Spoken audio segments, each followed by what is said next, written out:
මම ධම්මික මුණසිංහ රාජ්‍ය හා පළාත් රාජ්‍ය සේවා වෘත්තීය සමිති සන්ධානය නියෝජනය කරමි. මේ මාධ්‍ය සාකච්ඡාව අපි ගන්න මූලික කරුණු සහෝදරය ඉදිරිපත් කරා.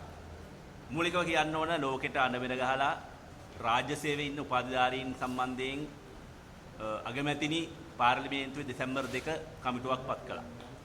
ඒ කමිටු වාර්තාව පෙබරවාරි 17 කැබිනට් එකට දාලා තියෙනවා. ඒක ඇත්තට පුස්සක්. ඒ නිසා අගමැතිනිය පාර්ලිමේන්තුවේ කතා කරලා මේ ප්‍රශ්න විසඳනවා කියලා පළමු කමිටු කියලා පත් කරපු කමිටු වාර්තාව කුස්සක්. ඒක තමයි මුලින්ම කියන්නේ. එතකොට මේ කමිටු වාර්තාව ඒ කියන්නේ කමිටු දෙකක් පත් කරා. අගමැතිනියගේ ප්‍රධානත්වයක කමිටුවක්, අග්‍රාමාත්‍ය ලේකම්වරයාගේ මූලිකත්වයෙන් කමිටුවක්.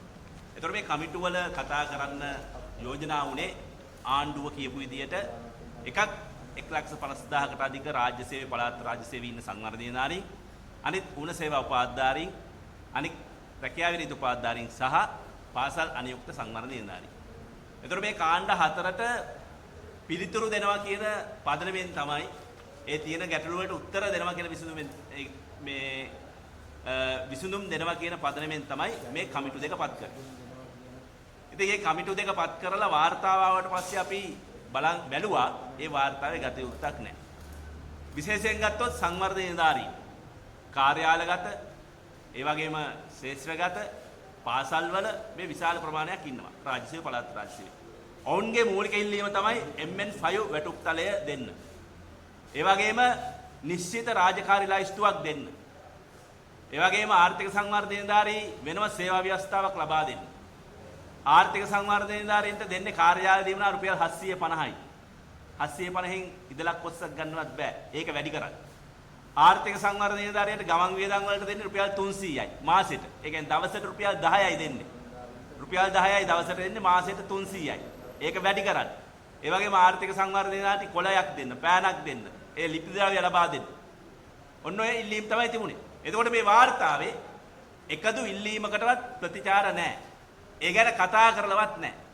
මේ වාර්තාවේ බොරුවට කමිටු දෙකක් පත් කරලා උඩින් පල්ලෙන් ප්‍රශ්නය අතගාලා තියෙනවා. ඒ නිසා අගමැතිනියට කියනවා ඔබතුමිය නැවත මේ කමිටුව කැඳවලා මොකද්ද වෙලා තියෙන්නේ කියලා බලන්න. අපි මේ කමිටු පත් කරපු පළවෙනි මොහොතේම වෘත්තීය සමිතිය විදියට යෝජනාවක් කරා නිශ්චිතව මේ කමිටු දෙකට අදහස් පළ කරන්න වෘත්තීය සමිති නියෝජනයක් දෙන්න කියලා.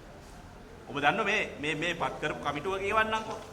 අගමැතිනියගේ ප්‍රධානත්වයෙන් තියෙනවා ආචාර්ය හරිනී අමරසූරිය, ආචාර්ය එච්.එම්. අබේරත්න රාජ්‍ය පරිපාලන ඇමති, මහාචාර්ය අනිල් ජයන්ත කම්කරු ඇමති, වෛද්‍ය මధుර සෙනවිරත් අධ්‍යාපන නියෝජ්‍ය අමාත්‍ය, නලින් හේවගේ වෘත්තීය අධ්‍යාපන නියෝජ්‍ය අමාත්‍ය, ආණ්ඩුවේම ඇමතිවරු කීප දෙනෙක්. ලේකම්වරු ගන්නකො. ප්‍රදීප් සපුවන්ත්‍රි අග්‍රාමාත්‍ය ලේකම්, ආලෝක වන්නා රාජ්‍ය පරිපාලන ලේකම්, නාලක කළුව අධ්‍යාපන අමාත්‍යාංශ ලේකම්, මෙන්ඩිස් පළාත් පාලන අමාත්‍යාංශ ලේකම්, චන්දන කුමාරසිංහ, නිලුක්සාන් අයවැය අධ්‍යක්ෂ ජෙනරාල්, විමල් එස්.කේ ලියනගම අධ්‍යක්ෂ ජෙනරාල් කළමනාකර සේවා දෙපාර්තමේන්තුව. ඉතින් මේ විහිළුනේ තමන්ගේම ආණ්ඩුව ඉන්න മന്ത്രിවරු මේ ඇත්තට කමිටු හම්බුණාද දන්නෙත් නැහැ. ඔය පැලවත්තේ ගියපු වෙලාවට එහෙම නැත්තම් කොයිදී හරි හම්බුලා මේ කතා කරලා කඩිමුඩිය වාර්තාවක් දැම්මට දන්නෙත් නැහැ. ඒ නිසා අපි කියනවා මේක පිළිගන්නේ නැහැ. මේක පුස්සක්. අනිවාර්යෙන් මේක නැවත සමාලෝචනයක් කරන්න.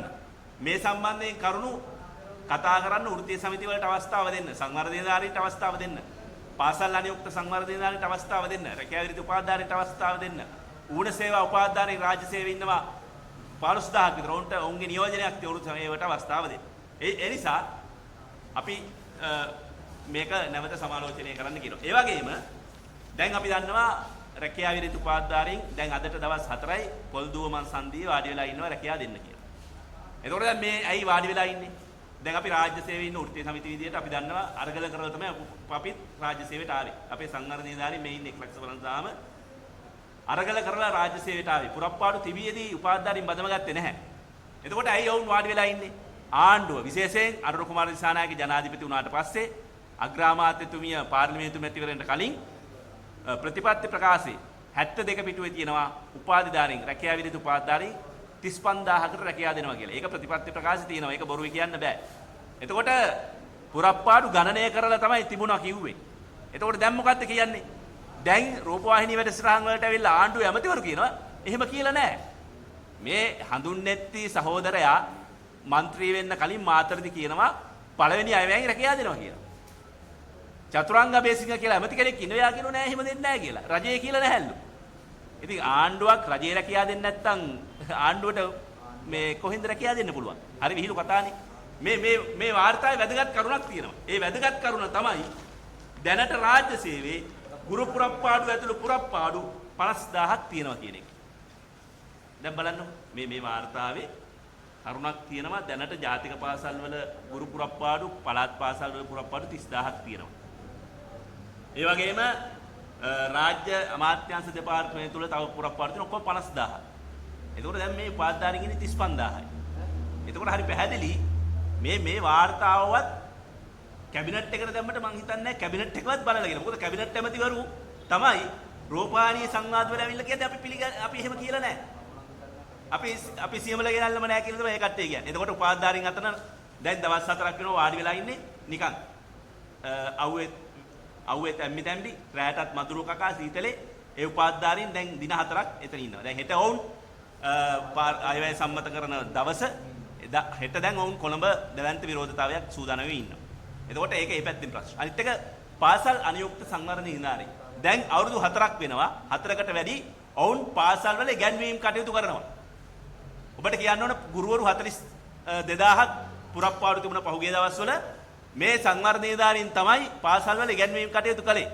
එතකොට අවුරුදු 4කට වැඩි වුන් පාසල් වල උගන්වනවා. දැන් පස්සේ පැත්තට පයින් ගහලා එලවන්න යනවා. වුන්ට සාධාරණය කරන්නේ නැහැ. ඒකත් කියන්න ඕන. ලාල්කාන්ත മന്ത്രി ඇමති වෙන්න කලින් ඒ වගේම චන්දන සූර්යාරච්චිලා മന്ത്രിවරු වෙන්න කලින් වුන්ට දීපු පොරොන්දු තියෙනවා. ඒ තමයි පළවෙනි කැබිනට් එකෙන් මේ ප්‍රශ්නෙට උත්තර දෙනවා කියලා. ඉතින් එහෙම විසඳුම් දීලත් නැහැ. ඒ වගේම තමයි ඌණ සේවා උපාධිධාරීන්ට. ඒ වගේම සංවර්ධන නිලධාරීන් සම්බන්ධයෙන් අපි කියන්න ඕන දෙසැම්බර් 21 ඇමති සාකච්ඡාවක් දුන්නා. මාර්තු මාසේ 7 වෙනිදා ස්වදේශ කටයුතු අමාත්‍යාංශ අතිරේක ලේකම්තුමා සාකච්ඡාවක් දුන්නා. සාකච්ඡා දෙනවා. උත්තර නැහැ. සලකා බලන්නම් කියලා තියෙන. ඒ නිසා අපි ආණ්ඩුවට කියනවා සලකා බැලීම් කරන්න දෙයක් නැහැ. මේ ආණ්ඩුව බලයට පත් වෙන මේවට උත්තර දෙන්න. මේ ආණ්ඩුවේ වෘත්තීය සමිති නායකයෝ විශාල ප්‍රමාණයක් ඉන්නවා. මේ අපි කියන්නේ ඔවුන්ගේ ඉල්ලීම. ඔවුන් කියපු ඉල්ලීම තමයි අපි ඉල්ලන්නේ. ඒ නිසා ආණ්ඩුවට කියන මේවට සලකා බලන්න කල්මරන්න හදන්න එපා.